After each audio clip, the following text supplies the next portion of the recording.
This is a podcast by the Straits Times.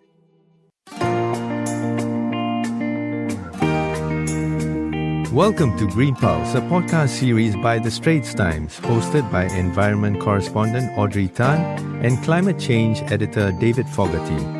In this episode, we look at the role of reinsurance and the importance it can play in tackling climate change, and the opportunities and trends seen in Asia Pacific. This episode is brought to you by Swiss Re. Hello, I'm Audrey Tan. And I'm David Fogarty.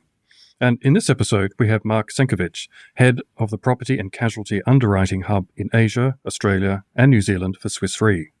Welcome to the show, Mark. It's a great pleasure to be here. Thanks for having me. So, Mark, I think many of us would be familiar with insurance and how it works. But what exactly does reinsurance entail? Yeah, thanks, Audrey. It's not exactly a barbecue conversation for most people, reinsurance, but we're an essential part of the risk-taking business across the globe. So, put simply, reinsurers insure the insurance companies. So we're the insurers of the insurers. So what we do is we take on diversified risks from across the globe, which allows us to actually optimize our capital. So that diversification means that that centralized capital can be used in a much more effective sort of fashion. So we're often known for covering the largest catastrophes, but what we also do is, for example, large commercial and industrial risk. And also we're involved in, for instance, agricultural insurance, so crop insurance, engineering insurance, liability insurance, as well as life and health, most importantly, which obviously has a climate impact as well. So we're really at the forefront of climate change. Catastrophe risk is the most obvious one, but there's also, risks to crop, to life insurance, people's lives, I should say, and also liability. It's important to know that we're substantial investors. We have big balance sheets, which can be used to invest in in a climate positive fashion. And if we sort of think about how we might operate in the Asian region, we would take the risks from, say, a small Indonesian insurer, and that risk is then diversified up into a broad pool of risk in a global sense. So thanks, Mark. It does seem like reinsurance spans all sectors of society. But if we could just zoom into the role of reinsurance in the context of global climate change.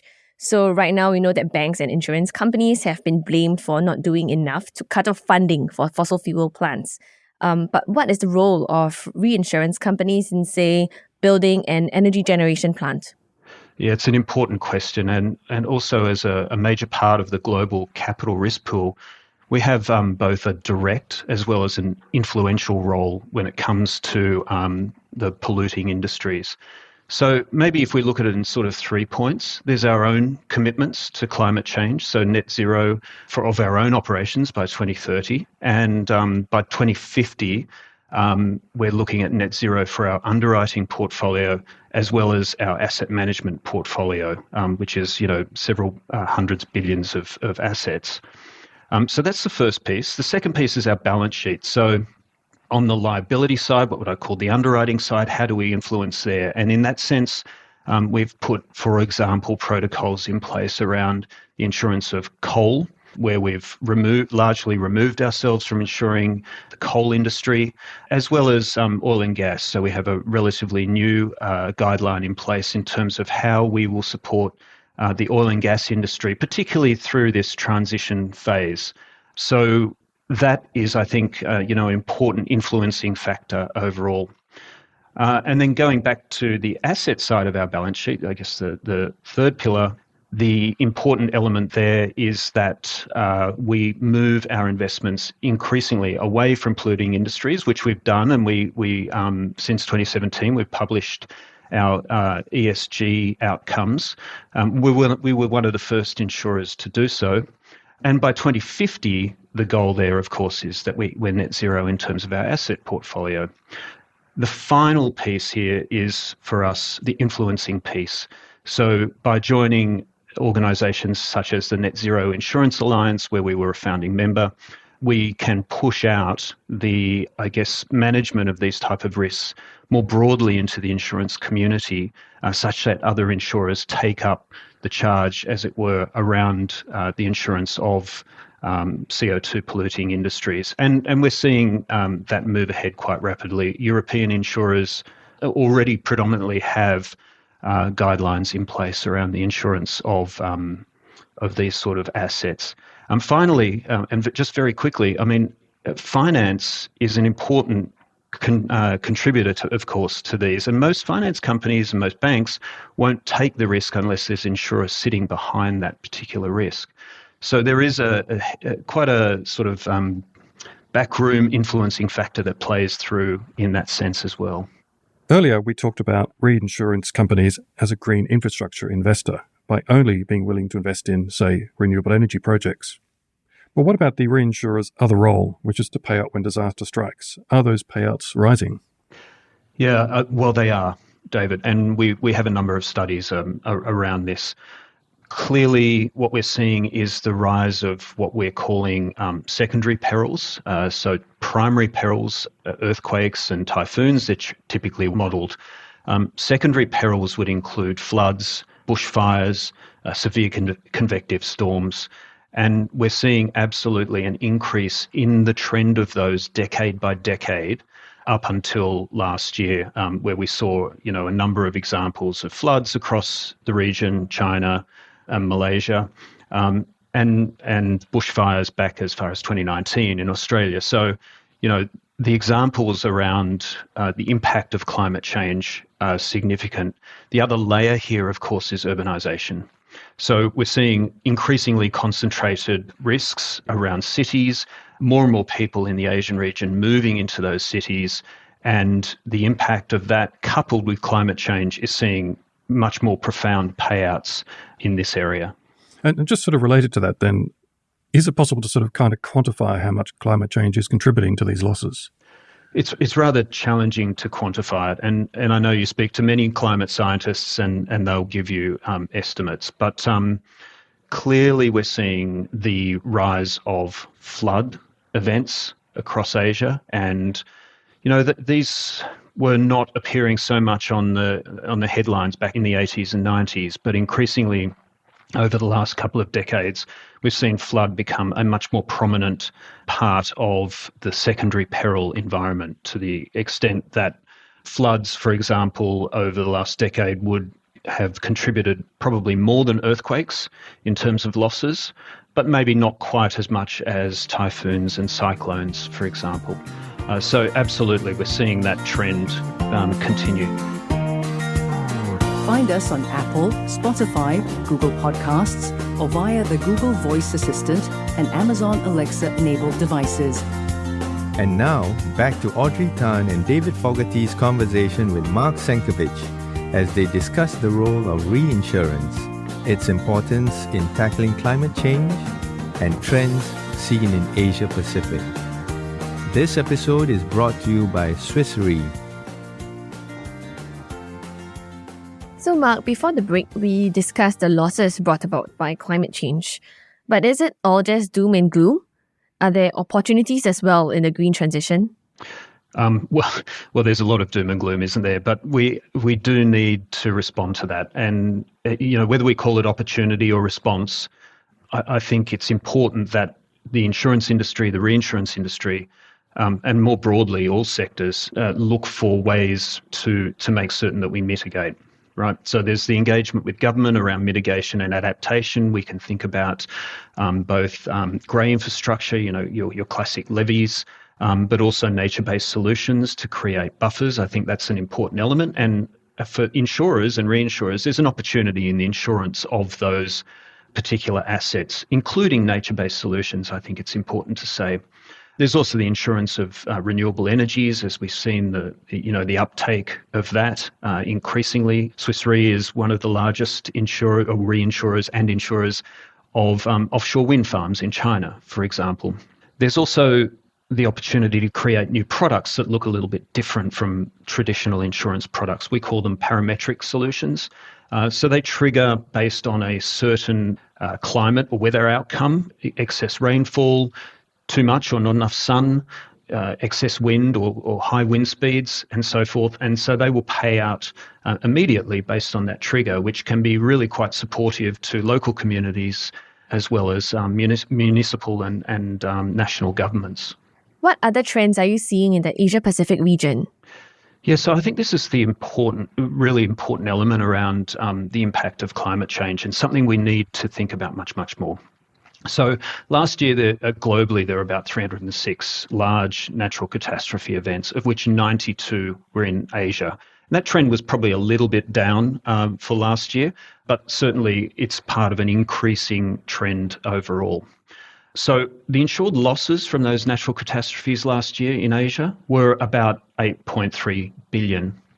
But that's against an economic loss of about 57 billion. And this, 2021, I think, is just an example of how this plays out. So 8.3 billion in insurance losses, economic impact, damage to the economy, both physical damage as well as financial damage, of 57 billion, which says that 85% of economic losses are not insured. That's quite profound overall when you think about it. By comparison, in advanced economies, we're seeing that about 66% are not insured. So 1/3 insured against about 15% insured in Asia. That's, I think, really important. And that protection gap, I think, needs to be narrowed to make certain that we build resilience in societies more broadly. So somehow we need to make certain that there is a greater uptake of risk transfer when it comes to climate change. Closer to home, though, we think about the floods in China last year, and this is just another example of how this protection gap plays out. So the floods had an economic cost of about 23 billion. Of which only 2.3 billion was insured. Rather small, really, in the scheme of things. But this was the second costliest natural disaster for China after the 2020 flood. So think about that: 2 record floods in 2 years in a row. We also saw floods in Malaysia in December, and of course, closer to home for me, I live in Sydney, floods in Australia during February and March this year, and they in fact continue on into April right now. We're definitely seeing more flooding. We're seeing larger typhoons emerge in 2018 and 2019 in Japan. We saw a run of those typhoons, and then just coming back to this urbanisation and concentration of risk, I think, as that trend continues, the climate impact to societies increases, and that economic gap, or that protection gap, starts to grow even more. So we know that Swiss Re has this annual report on natural catastrophes, which has a heavy focus on floods in the region. Why is there so much focus on floods this year, and why do we consider flood risk more complex compared to other perils? It's an important question, I think, David, because really 1/3 of the world's population is affected by flood. And as I touched on earlier, we're seeing, as the climate changes, more frequent flooding events. So in 2021, we saw 50 severe floods across the globe. And so floods, what we're observing, are outstripping GDP at quite a significant pace. And that's, I think, that needs the attention of governments, because the flood protection gap remains significant. As I mentioned earlier, in China, the Henan example, with only 10% of the economic loss covered by insurance loss. So that's an example, but over the last decade, only 5% of severe flood losses are insured in the emerging markets, only 5%. Whereas 1/3 are insured in advanced economies. So really, that suggested that we needed to focus on flood as an issue in our Sigma report, which comes out annually and focuses on natural catastrophes. But flood will continue to increase with climate change. We're fairly certain about that. Warmer atmosphere can hold more water, and obviously warmer oceans create more opportunities for cyclones and typhoons, which can also therefore carry much more water. And that for us is the problem. So what's the solution? Well, our modelling around flood is progressing quite rapidly. We're putting a lot of emphasis on it. But the challenge with modelling of flood is it comes from various sources. So you've got your pluvial or flash floods, you've got your fluvial or riverine floods, and you have storm surge, all of which can interact and impact at any one point in time. Of course, urbanisation doesn't help because you have this concentration of risk, and many Asian cities are naturally built next to rivers.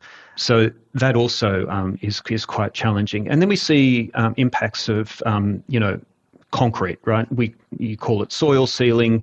So the soil can no longer absorb the moisture. It just runs off into directions that, historically we may not have been sure of. So we see much more frequency, therefore, potential for flood events. We see the severity of those flood events increasing. But I guess the good news is that we have more sophisticated flood maps.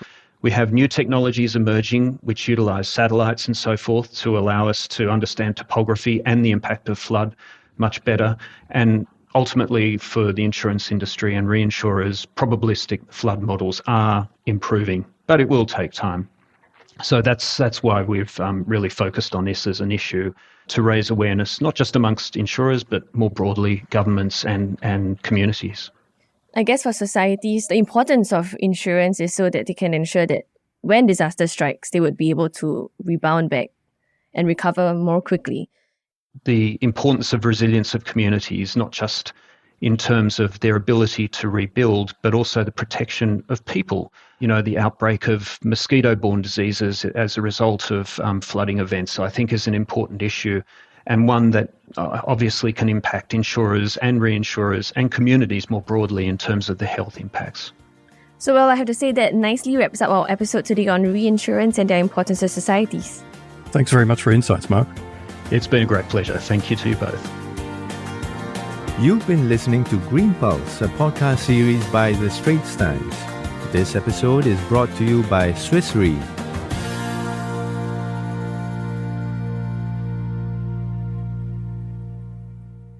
That was a podcast by the Straits Times. Send your feedback to podcast@sph.com.sg. Find us on Apple, Spotify, Google Podcasts, or via the Google Voice Assistant and Amazon Alexa-enabled devices. For more podcasts by the Straits Times, the Business Times, and Money FM 89.3, you can also download the Audio by SPH app. That's AWEDIO.